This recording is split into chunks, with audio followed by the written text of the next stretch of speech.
de vedetten van bij de start de Tsjechoslowaken Kvaizar en Krejcek, beide met een Skoda S130. Krejcek zou uiteraard, zoals de anderen, profiteren van de situatie en tweede worden.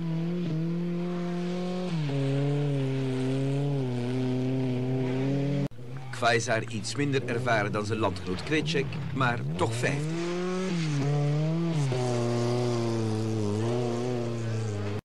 Krejcek daarentegen bleef rustig op de tweede positie.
Depuis 1981 et ses plus grandes performances, il les a réalisées au RAC en Grande-Bretagne, où il a notamment remporté la victoire en groupe A en 1983.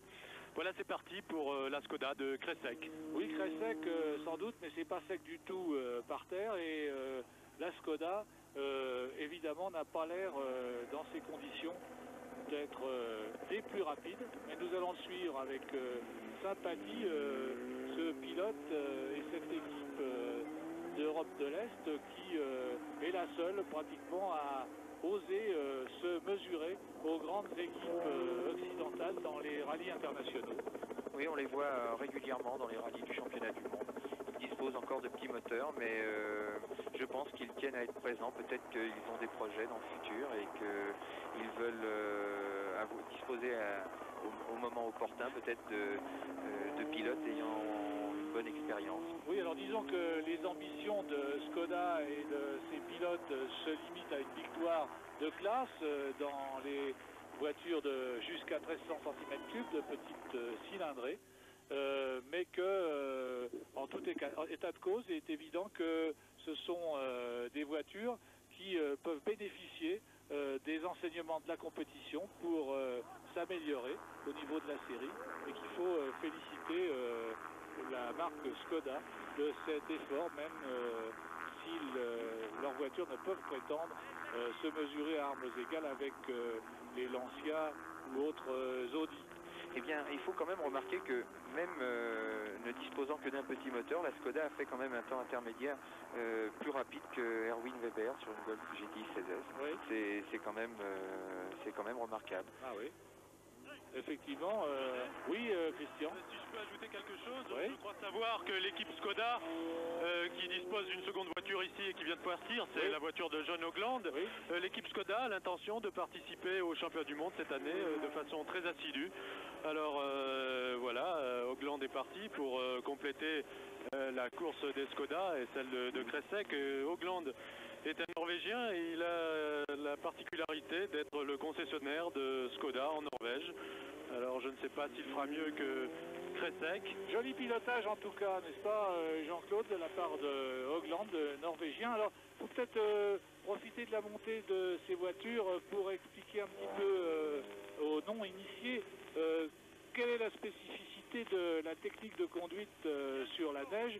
Je crois qu'on peut dire, n'est-ce pas, que l'essentiel c'est de jouer avec le transfert des masses, n'est-ce pas Jean-Claude? Bien sûr, lorsqu'on a par exemple une épingle comme voilà. Celle-ci qui est très glissante et très difficile à négocier, eh bien on essaie de profiter au maximum d'un appui opposé dans le virage qui précède pour bénéficier du balancement qui s'ensuit, si vous voulez, et imprimer à la voiture le mouvement qui va lui permettre de s'inscrire parfaitement dans le virage. Voilà, c'est ce qu'on appelle l'appel et le contre-appel. Oui, Christian. Oui, alors Marc Kresek en termine avec son parcours. Danis Nobek est parti au volant de sa Mercedes de litre 3 16 soupapes.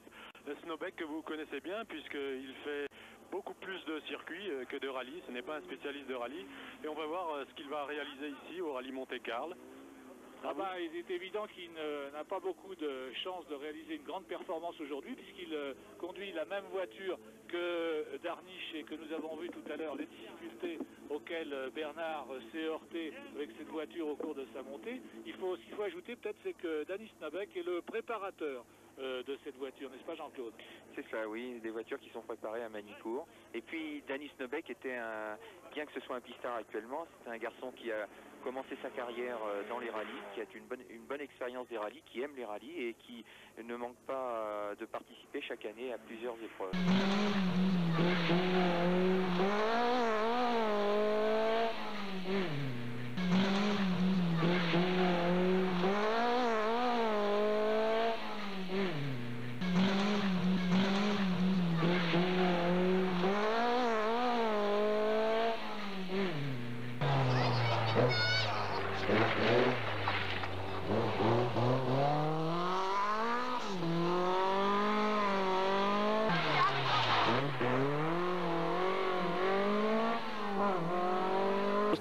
L, která má asi 98 koní, ale Jiří Urban na Akropolis Rally na tomto voze dokázal prohánět i velké favority a Křeček patří k těm, kteří tady na Barum Rally už vyhráli. Bylo to v roce 1983 a bylo to tehdy slavné loučení s tou výbornou Škodou 130 RS. Letos Ladislav Křeček v okolí Gottwaldova a Slušovic vyhrál Rally Valašská zima. No a jeho největším životním úspěchem, to znalci rally jistě okamžitě vědí, je vynikající 6. místo. Kdo zná rally, tak asi ví, kdo to je, samozřejmě dravý Pavel Sibera, který žene společně s Petrem Grossem svoji 130 LR ve skupině B do 1300 kubíků opravdu naplno. Loňský vítěz poháru míru a přátelství má k dispozici asi 125 koní a lehký, vynikající soutěžní vůz. Může si dovolit skutečně rozehrát své dravé jezdecké umění, kterým velmi často přivádí diváky do varu, i když to třeba není nejúčelnější způsob, jak se dostat vítězně do cíle, tak ten si může dnes dovolit rozehrát všechno své umění skutečně naplno.